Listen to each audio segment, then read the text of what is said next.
So hey guys, welcome once again and today we're going to explain the movie called Fast and Furious X जो कि हाल ही में release हुई एक बहुत ही अच्छी एक्शन एडवेंचर मूवी है। वैसे तो इसके और भी पार्ट्स ऑलरेडी आ चुके हैं, लेकिन अगर आपको स्टोरी याद नहीं तो कोई बात नहीं, क्योंकि इस पार्ट को मैं इतने ब्रीफ में एक्सप्लेन करने वाला हूँ जिससे अगर आपने इसके पहले पार्ट को नहीं देखा तो भी ये पार्ट आपको बड़े ही आसानी से समझ आ जाएगा। कहानी की शुरुआत इसके पार्ट 5 से होती है, जहां ब्राजील शहर के रिया में जब डॉम अपनी टीम के साथ वहां के ड्रग किंग हर्नन रेस का पैसा चुराने वाला था, तो हर्नन चोरी के डेट से अपना सारा पैसा एक तिजोरी में डलवाकर उस तिजोरी को अपने सोर्सेज से पुलिस स्टेशन में रखवा देता है। हर्नन अपने बेटे डांटे को बताता है कि डॉम ने मुझको बर्बाद कर दिया, उसने मेरा सब कुछ तबाह कर दिया, जिस पर डांटे अपने पिता की तकलीफ को देखते हुए कहता है कि मैं आपसे वादा करता हूँ, मैं उसे नर्ग के शैतान से भी ज्यादा तड़पाऊंगा। तभी डॉम और ब्रायन उस तिजोरी को अपनी कार से बांधकर पुलिस स्टेशन के दीवार को तोड़ते हुए उसे बाहर ले आते हैं,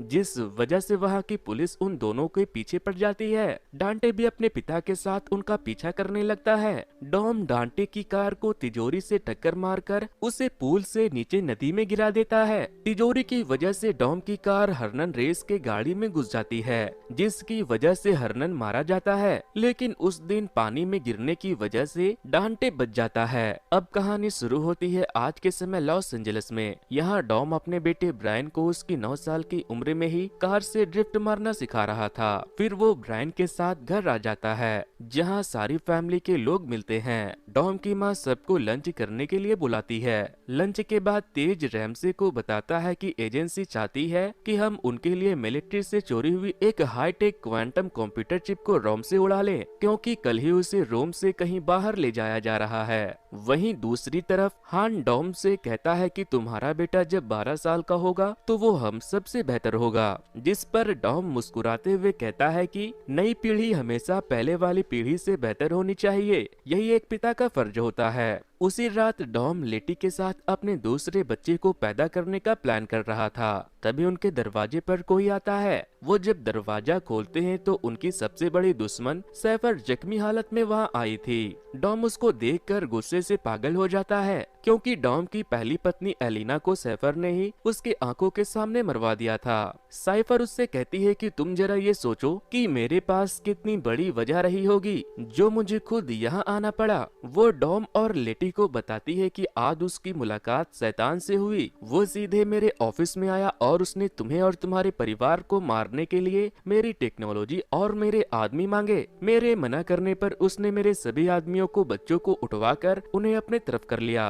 और मेरे आदमियों से मुझे ही मार देने को कहा, लेकिन मैं किसी तरह उनसे खुद को बचाकर यहाँ पहुँच गई। सैफर बताती है कि अब वो शैतान तुम्हारे परिवार को खत्म करने के लिए आ रहा है। अगली सुबह डॉम एजेंसी के हेड लिटिल नोबडी को वहाँ पर कुछ गार्ड्स के साथ अपने प्रोटेक्शन के लिए बुला लेता है। डॉम उससे सैफर के बारे में पूछता है तो वो बताता है कि उसके यहाँ के सारे इक्विपमेंट गायब है। वो बताता है कि सैफर के पास एक ऐसी टेक्नोलॉजी थी जिससे वो मोबाइल, कंप्यूटर, कार, सैटेलाइट जैसी किसी भी इलेक्ट्रॉनिक चीज को हैक कर सकती थी, और वो उसे भी अपने साथ ले गया। और ये काम जिस किसी ने भी किया है, अब उसके पास सुपर एडवांस हथियार का भरमार है। तभी उनको पता चलता है कि तेज और रैमसे जिस मिशन पर रोम गए हैं उस पर एजेंसी ने उनको कभी भेजा ही नहीं था। लेटी समझ जाती है कि ये सब एक चाल है। इधर रोम में वो तीनों हान के साथ कंप्यूटर चिप को चुराने की कोशिश करते हैं। तेज और रैम से कंप्यूटर चिप को ले जाने वाले ट्रक के गार्ड और ड्राइवर को बेहोश करके उसके अंदर आ जाते हैं, लेकिन तभी उस ट्रक को कोई और कंट्रोल करने लगता है। अब हमें पता चलता है कि उस ट्रक को कंट्रोल करने वाला कोई और नहीं बल्कि डांटे था। डॉम और लेटी भी लिटिल नोबडी के साथ रोम पहुंचकर अपने साथियों को ढूंढने लगते हैं। इधर डांटे ट्रक के आगे और पीछे चल रहे दोनों जीप को उड़ा देता है, जिससे उसे बहुत खुशी होती है। उस समय डांटे उस ट्रक में रखी हुई किसी चीज को ऑन करता है। उस चीज में होने वाली आवाज की वजह से तेज ट्रक के पीछे जाकर देखता है तो उसको वहाँ कंप्यूटर चिप नहीं बल्कि एक बॉल के आकार का बहुत बड़ा बॉम्ब दिखाई देता है। वो ये बात अपनी पूरी टीम को बता देता है कि उसके ट्रक में इतना बड़ा बॉम्ब है जो पूरे रोम को तबाह कर सकता है। ये सुनकर वो सभी घबरा जाते हैं। तभी रैमसे को डॉम की कार दिखाई पड़ती है तो उसकी जान में जान आती है।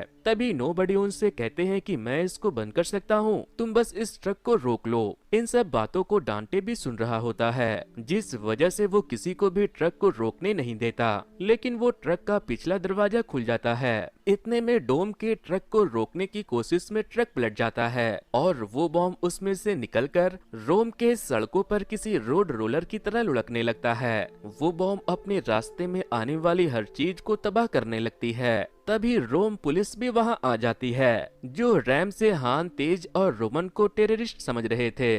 इसीलिए वो लोग उनसे बचने के लिए नीचे सीवर में उतर जाते हैं। खैर, कई कोशिश करने के बाद बड़ी मुश्किल से डॉम बॉम्ब को रोकने में कामयाब हो जाता है। इतने में डांटे नोबडी को रोकने के लिए उसकी गाड़ी के नीचे बॉम्ब लगा देता है, पर उसके फटने से पहले ही लिटिल नोबडी गाड़ी से कूद जाता है। लेकिन उसकी गाड़ी बॉम्ब से टकरा जाती है, जिस वजह से वो फिर से लुढ़कने लगता है। इन सब में डांटे लेटी के हाथों में आने से पहले ही निकल जाता है और पुलिस लेटी को ही गिरफ्तार कर लेती है। अब डांटे बॉम्ब को एक्टिवेट कर देता है और रोम के सबसे ऊंची जगह पर चढ़ के अपने हाथ खोलकर खड़ा हो जाता है। बॉम्ब अगले 30 सेकंड में फटने वाला होता है, लेकिन तभी डॉम पुलिस वालों की कार को फोड़ता हुआ अपनी कार को बॉम्ब के आगे लगाकर उसको रोकने की कोशिश करता है। पर वो जब नहीं रुकता तो डॉम वहीं पास में खड़े क्रेन के एक कोने पर अपनी गाड़ी से टक्कर मार देता है, जिसकी वजह से वो बॉम्ब क्रेन से टकराकर पुल से नीचे नदी में गिरकर तुरंत फट जाता है। पानी में गिरने की वजह से उसका असर बहुत कम हो जाता है, लेकिन फिर भी उससे इतनी ज्यादा एनर्जी निकलती है कि वो पूरे एरिया को तहस नहस कर देती है। लेकिन डांटे इन सब को बहुत एंजॉय कर रहा था। उसके बदला लेने के पागलपन ने पूरे रोम को तबाही का मंजर दिखा दिया था।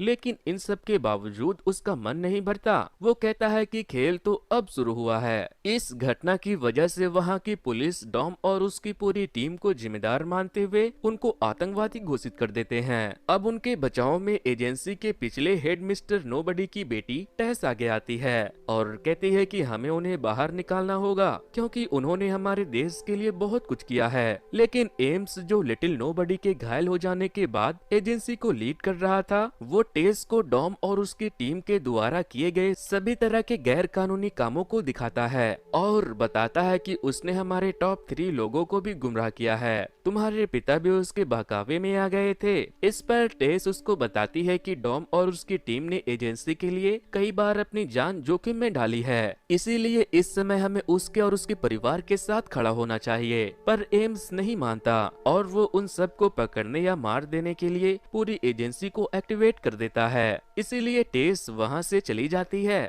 एजेंसी वाले लेट को गिरफ्तार करके ले गए थे और साथ ही दुनिया की मोस्ट वांटेड लिस्ट में अब वो लोग पहले नंबर पर आ गए थे। अब हम डॉम के बेटे और बहन को देखते हैं। डॉम अपने किसी भी मिशन पर जाने से पहले ब्रायन को अपनी बहन मिया के पास छोड़ देता था, लेकिन एजेंसी के लोग ब्रायन और मिया को पकड़ने के लिए उनके घर आ जाते हैं, क्योंकि वो उनके जरिए डॉम तक पहुंच सकते थे। मिया ब्रायन को छुपने को कहकर अकेले उन सब से लड़ने लगती है। तभी जेकॉब वहां उनको बचाने आ जाता है। जेकॉब उन लोगों से लड़ता लड़ता अपनी सिग्नेचर मूव मारता है, जिससे एक एजेंसी का सोल्जर फ्लोर को तोड़ता हुआ बेसमेंट में जाकर गिरता है। सबको मारने के बाद वो मिया से कहता है कि मुझे डॉम ने ब्रायन को लेने के लिए भेजा है और अब हम दोनों अलग अलग रास्ते से जाएंगे। फिर वो अलग रास्तों से एक जगह पहुंचने के लिए निकल पड़ते हैं। इसके बाद टेस डॉम के पास पहुंचती है। वो उसको बताती है कि तुम्हारा पता साकी माँ ने दिया है।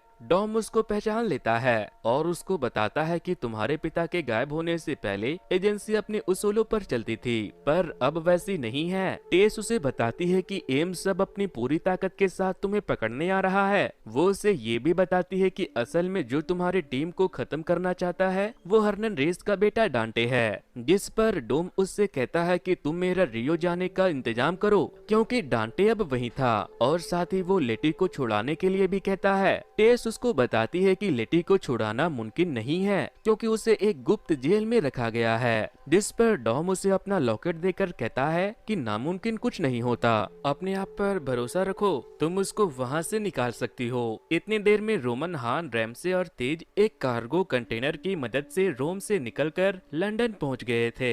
इधर टेस एजेंसी के गुप्त केंद्र पहुँच जाती है, जो किसी अज्ञात स्थान पर होती है। वहाँ पहुंचकर वो डॉम का लॉकेट लेटी को दिखाती है, जिससे लेटी को उस पर यकीन हो जाता है। फिर वो अपने प्लान के हिसाब से लेटी के कंधे पर चाकू मार देती है और वहाँ के गार्ड्स को ऐसा दिखाती है जैसे लेटी ने ही उस पर हमला कर दिया है। गार्ड्स तुरंत अंदर आकर लेटी को पकड़ लेता है। टेस वहाँ से चली जाती है जिससे लेटी कुछ समझ नहीं पाती। उसे लगता है कि टेस ने उसे धोखा दिया है। इधर डोम अपने लोगों के पास रियो जाता है। यहाँ उसका दोस्त डियागो उसे देखकर गले लगा लेता है। उसी समय एक लड़की जिसका नाम इजाबेल होता है वो आती है तो वो डॉम को जानी पहचानी सी लगती है और वो उसे पहचान जाता है कि वो उसकी पहली पत्नी अलीना की छोटी बहन है। वो डॉम को रेस करने के लिए चैलेंज करती है, लेकिन तभी डांटे वहाँ आकर डोम को अपना परिचय देता है और अपने लोगों से कहकर डोम के ऊपर बंदूक तान देता है। लेकिन यहाँ पर डोम के भी बहुत ही वफादार लोग मौजूद थे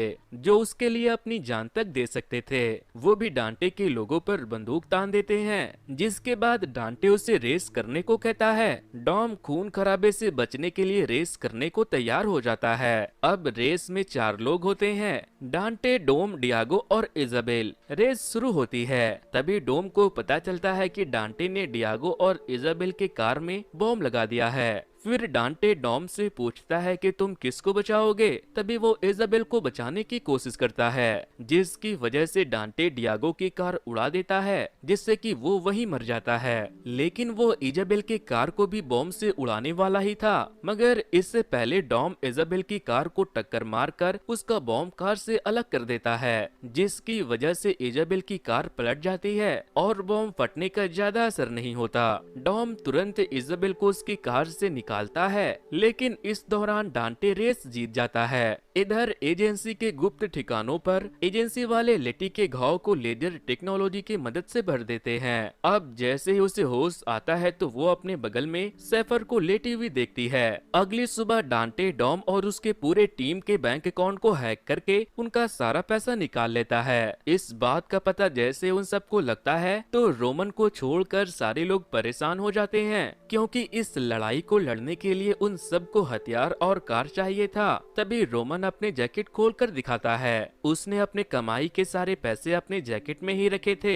दूसरी तरफ जेकब अपनी और अपने भतीजे ब्रायन की नई आईडी बनाता है, क्योंकि आगे का सफर उनका हवाई जहाज से होने वाला था। अब एम्स को पता चलता है कि टेस लेटी से मिलकर आई है, इसीलिए उसे टेस पर शक होने लगता है। वो टेस की पिछली लोकेशन को निकालकर डॉम की लोकेशन का पता निकाल लेता है। वहीं रैम से अपनी टीम के साथ ब्लैक मार्केट से अपनी जरूरत का सामान खरीदने अपने पुराने दोस्त के पास आती है, पर वो पैसों के लालच में उनकी खबर एजेंसी को दे देता है, जिसकी वजह से रैम से उसको जोरदार थप्पड़ मारकर अपने दोस्तों के साथ वहां से निकल जाती है। इधर एजेंसी के गुप्त ठिकानों पर सैफर वहां मौजूद सभी लोगों को बेहोश करके खुद को छुड़ा लेती है। वो लेटी को भी आजाद कर देती है। असल में लेटी को वहां से निकालने का टेस ने ये प्लान बनाया था। लेटी सबको बेहोश देखकर सैफर से पूछती है कि हमारे पास यहाँ से निकलने के लिए कितना समय है, तो सैफर बताती है कि 10 मिनट। ये बात सुनकर लेटी सैफर को मारने लगती है। लेटी उसे जोरदार किक मार के बेहोश कर देती है और जैसे ही अकेले वहां से बाहर निकलती है तो देखती है कि वो अंटार्कटिका में मोटी बर्फ के नीचे बने एक जेल में कैद थी, जिस वजह से वो वापस नीचे आ जाती है। तब तक सैफर भी होश में आ चुकी थी। वो उसे पहनने के लिए स्नो सूट देती है। इधर इजाबेल डॉम को बताती है कि उसकी बड़ी बहन अलीना के पास हर्नन रेस की पूरी फाइल है, क्योंकि उन लोगों ने जब उसके पति को मारा था उसके बाद अलीना ने अपनी जिंदगी हर्नन रेस के फैमिली के काले कारनामे के सबूत को इकट्ठा करने में लगा दी थी। इजाबेल तुरंत उसकी फाइल ढूंढ लेती है। उसको उसमें डांटे के बारे में पता चलता है कि वो जेविनल सेंटर से सीधा जेल गया और उसके बाद पागल खाने। वो पूरा सन की किस्म का आदमी है। फिर वो उसकी प्रॉपर्टी के बारे में देखता है तो उनको पता चलता है कि उसने अपनी सारी प्रॉपर्टी बेच दी है, सिर्फ एक बिल्डिंग को छोड़कर जो अभी भी डांटे के नाम थी। डॉम उस जगह पर खोजबीन करने के लिए निकल पड़ता है, जहां पहुंचकर उसे पता चलता है कि डांटे लंबे समय से उस पर और उसके पूरे परिवार पर नजर रख रहा था। तभी वहां पर एक कॉल आता है। डॉम उस कॉल को उठाता है तो वो कॉल डांटे का था। वो उससे कहता है कि तुमने मेरे परिवार खत्म किए, इसीलिए मैं भी एक एक करके तुम्हारा परिवार खत्म कर दूंगा।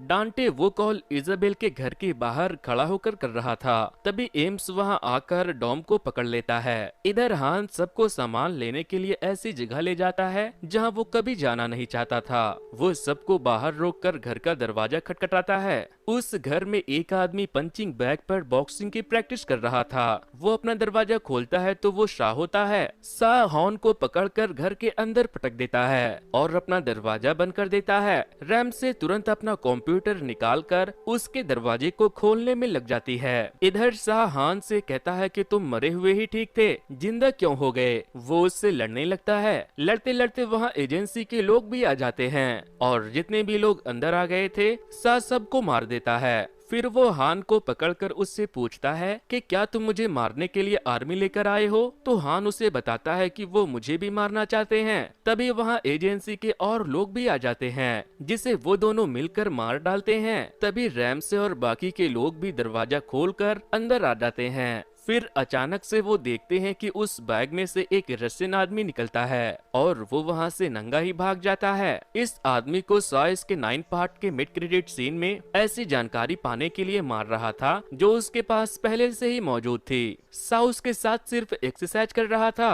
रैम से सा का कंप्यूटर इस्तेमाल करके ये पता लगाती है कि हमारा पैसा निकालकर डांटे ने हम सबको ही मारने के लिए दुनिया भर के किलर्स की फौज खरीदी है। उसमें वो शाह को उसकी माँ की तस्वीर भी दिखाता है। शाह हालतों को समझता हुआ तुरंत कुछ हथियार और कार लेकर वहाँ से अकेले ही निकल जाता है। इधर हवाई जहाज में बैठा जेकॉब ब्रायन से टॉयलेट जाने को कहता है और फिर उसी के साथ टॉयलेट की तरफ जाने लगता है, क्योंकि उसको शक हो गया था कि कुछ लोग प्लेन में भी उसका पीछा कर रहे हैं। जेकॉब उन तीनों को मारकर प्लेन के टॉयलेट में ही बैठा देता है और फिर ब्रायन के साथ प्लेन के कार्गो एरिया में आकर अपने एक स्पेशल प्लेन की मदद से उड़ते हुए वहाँ से निकल जाता है। इधर एम्स डॉम से कहता है कि तुम इतनी आसानी से पकड़े गए, मैंने कभी सोचा भी नहीं था। वो हंसने लगता है तो डॉम हल्का सा मुस्कुराता हुआ उससे कहता है अपनी कुर्सी की पेटी बांध लो, मौसम बिगड़ने वाला है। एम्स कुछ समझ नहीं पाता। तभी डॉम अपनी बेल्ट लगाकर गाड़ी के हैंडल पकड़ लेता है और फिर तभी एक रॉकेट उनकी गाड़ी में आकर लगती है। गाड़ी धमाके से पलट जाती है। डॉम एम्स को बचाने के लिए उसे अपने पैर से दबा देता है। अब वो जैसे ही उस वैन से बाहर निकलता है तभी डांटे के लोग उन लोगों के ऊपर ताबड़तोड़ गोलियां चलाना शुरू कर देते हैं। डांटे भी वहां जाता है। वो डॉम को याद दिलाता है कि ये वही पुल है जहां डॉम ने उसके पिता को मारा था। फिर वो अपनी कार की डिक्की से इजाबेल को निकालकर डॉम को दिखाता है तो डॉम तुरंत वहीं टेढ़ी खड़ी गाड़ी के स्टीयरिंग में एक सरिया फंसाकर उसको स्टार्ट कर देता है और उस कार को अकेले ही सीधा कर देता है। सीधा होते ही वो कार सामने से गोली चला रहे एक आदमी को टक्कर मारकर मार देती है। उसके बाद डॉम जैसे ही बाकी आदमियों को मारने लगता है तभी डांटे इजाबेल के गर्दन पर चाकू रखकर डॉम से रुकने को कहता है। टेस आकर बाकी बचे लोगों को गोली मार देती है। अब डांटे अपने को घिरा देखकर इजाबेल को लात मारकर छोड़ देता है। फिर डॉम डांटे को बहुत मारता है जिसकी वजह से डांटे का दांत टूट जाता है। डांटे खड़े होकर इशारा करता है तो एक गोली टेस को लगती है, दूसरे इशारा करने पर वो गोली एम्स को लगती है। डांटे का एक स्नाइपर वहीं हेलीकॉप्टर में बैठा हुआ था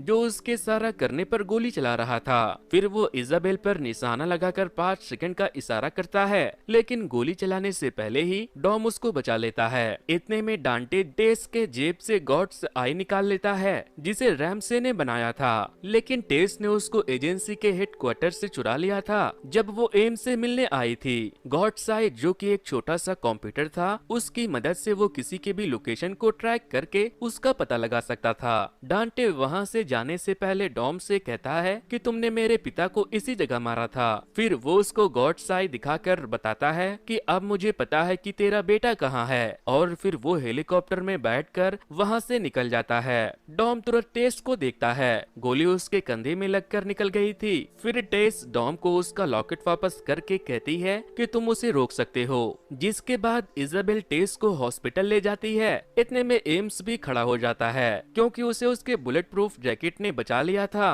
अब वो भी डॉम को उसके बेटे को बचाने में साथ देने को तैयार हो जाता है। इतने में जेकॉब ब्रायन को लेकर पुर्तगाल में अपने ठिकाने पर पहुंच जाता है। वो जगह पहले खदान थी पर अब जेकॉब ने उसको अपने कंट्रोल रूम बना लिया था। तभी ब्रायन अपने पापा के बारे में पूछता है तो जेकॉब उसको बताता है कि तुम परेशान मत हो, तुम्हारे पापा हर हाल में यहाँ आएंगे। फिर ब्रायन की नजर ढकी हुई एक कार पर पड़ती है। वो जेकॉब से उसके बारे में पूछता है तो वो बताता है कि ये मेरा नया प्रोजेक्ट है जिस पर मैं काम कर रहा हूँ। तभी ब्रायन उसका एक साइड से कवर हटाता है तो उसमें टैंक का बैरल लगा हुआ था। इधर डांटे भी अपने भाड़े के सैनिकों के साथ पुर्तगाल आ जाता है, लेकिन जेकॉब का सर्विलेंस सिस्टम तुरंत उसको अलर्ट कर देता है, जिसकी वजह से वो ब्रायन को लेकर उस कार में बैठकर पीछे के गेट से निकल जाता है। डांटे के आदमी भी दूसरे रास्ते से उसके सामने आ जाते हैं। तभी जेकॉब ब्रायन के इशारा करने पर अपने गाड़ी को लीवर को खींच देता है, जिसकी वजह से उसमें लगे टैंक के बैरल मिसाइल दाग देते हैं। दोनों मिसाइल सामने से आ रहे दो गाड़ियों को उड़ा देता है, जिससे जेकॉब को वहां से निकलने का रास्ता मिल जाता है। अब डांटे भी अपनी कार में बैठकर उनके पीछे लग जाता है। फिर जेकॉब जैसे ही गोली को रिलोड करता है, उसको रिलोड करने वाला लीवर अटक जाता है, जिस वजह से गोली सही से बैरल में नहीं चढ़ पाता। इतने में डॉम भी वहां कार्गो प्लेन से पहुंच जाता है, पर वो प्लेन से बिना लैंड के ही अपने गाड़ी को लेकर बीच हवा में ही उतर जाता है। ब्रायन अपने पापा को देखकर खुश हो जाता है। फिर एम्स डॉम से कहता है कि हवाई अड्डा यहाँ से 5 किलोमीटर दूर है, इसीलिए वो वहीं लैंड करेगा। फिर वो अपनी कार से टनल के अंदर से गुजरने लगता है तो ब्रायन गाड़ी के पीछे जाकर गाड़ी के कैनन को ठीक करने लगता है, लेकिन तभी डांटे अपनी कार से उसके बगल में आकर ब्रायन को खींचकर अपनी कार में बैठा लेता है और अपने गाड़ी के नाइट्रस ऑक्साइड को खोलकर तेजी से वहां से निकलकर डॉम के गाड़ी को टक्कर मार देता है, जिसकी वजह से डॉम की गाड़ी सड़क के बैरियर को तोड़कर रॉन्ग साइड आ जाती है। उसी साइड डांटे के लोग हथियार से लैस गाड़ियों में डॉम के सामने आ जाते हैं। जेकॉब समझ जाता है कि अब डॉम खुद को बचा नहीं पाएगा। वो डॉम से कहता है कि भाई तुम्हारा बेटा सच में कमाल है, लेकिन ये समय तुम्हारे भाई का जलवा दिखाने का है। तभी वो अपने गाड़ी के टैंक के बैरल को जमीन की तरफ कर देता है और मिसाइल दाग देता है, जिसकी वजह से जेकॉब की गाड़ी उसके साथ हवा में उछलकर डांटे के लोगों के गाड़ी के ऊपर आकर गिर जाती है। वो सारी गाड़ियां जेकॉब की गाड़ी से टकराकर ब्लास्ट हो जाती है। जेकॉब ने अपने परिवार के लिए खुद को सैक्रिफाइस कर दिया था। डॉम उसकी मौत की वजह से बहुत दुख होता है और फिर वो रॉन्ग साइड से ही डांटे का पीछा करने लगता है। तभी दो हेलीकॉप्टर उसके गाड़ी पर एंकर फंसा देते हैं और फिर उसे खींचने लगते हैं। तभी डॉम अपनी गाड़ी की पूरी फोर्स लगाकर उसका नाइट्रस ऑक्साइड खोल देता है और वो पुल से गाड़ी को कुदाकर डांटे के पीछे नीचे वाले पुल पर आ जाता है, जिसकी वजह से दोनों हेलीकॉप्टर अपना बैलेंस खोकर आपस में ही टकराकर ब्लास्ट हो जाती है। फिर डॉम डांटे के गाड़ी में रखी वॉकी टॉकी पर अपने बेटे से कहता है कि तुम्हें अपना पहला सबक याद है ना, कार को महसूस करो, अपनी फिनिश लाइन ढूंढो और फिर उड़ो। इतना कहते ही डॉम अपनी कार से ड्रिफ्ट मारता है, जिसकी वजह से उसकी गाड़ी से बंद हेलीकॉप्टर अपने केबल को तोड़ता हुआ डांटे के कार से टकरा जाता है। उसके टकराने की वजह से डांटे की कार डिसबैलेंस होकर फिसलने लगती है। डॉम ड्रिफ्ट मारता हुआ ठीक उसके बगल में आकर ब्रायन से कूदने को बोलता है। ब्रायन गाड़ी का दरवाजा खोलकर अपने डैड की तरफ कूद जाता है और डॉम तुरंत उसे पकड़कर अपने गाड़ी में बैठा लेता है, लेकिन डांटे की कार सड़क से उतर जाती है। इतने में एम्स कार्गो प्लेन को लैंड करवा देता है और डॉम को बता देता है। डॉम उससे कहता है कि हम बस पहुंच रहे हैं। डॉम जैसे ही एक डैम पर पहुंचता है, उसके आगे पेट्रोल से भरा एक टैंकर आ जाता है। वो अपनी गाड़ी रोक कर पीछे देखता है तो पीछे भी एक पेट्रोल से भरा टैंकर उसकी तरफ बढ़ रहा था। दोनों टैंकर डैम के दोनों तरफ से आकर डॉम का रास्ता रोक देती है। इतने में डांटे भी डैम के टॉप पर आ जाता है। वो अपने साथ सैफर का चुराया हुआ डिवाइस भी लाया था, जिससे वो दोनों ट्रक को कंट्रोल कर रहा था। अब वो डॉम से कहता है कि अब तुम वही हो जहां मैं तुम्हें लाना चाहता था और अब तुम्हारे लिए एक सरप्राइज भी है। तभी रोमन भी बाकी के टीम के साथ वहाँ एक एरोप्लेन से पहुँच जाता है। डॉम रोमन से कहता है कि ये एक चाल है, तुम लोग फौरन यहाँ से निकल जाओ। लेकिन इससे पहले वो अपने आप को बचा पाते एक मिसाइल प्लेन के इंजन को ब्लास्ट कर देती है। ये मिसाइल किसी और ने नहीं बल्कि एम्स ने ही मारी थी, जिसकी वजह से उनका प्लेन पहाड़ी के दूसरी तरफ जाकर फट जाता है। तभी हमें पता चलता है कि एम्स हमेशा से ही डांटे की फैमिली के साथ था। अब डांटे दोनों ट्रक को डैम की तरफ बढ़ा देता है, जिससे डॉम ट्रक की टक्कर से मर जाए। डांटे डॉम से कहता है कि मैंने सबसे पहले तेरा पैसा लिया, फिर तेरी आजादी छीनी और अब मैं तेरा परिवार छीन लूंगा।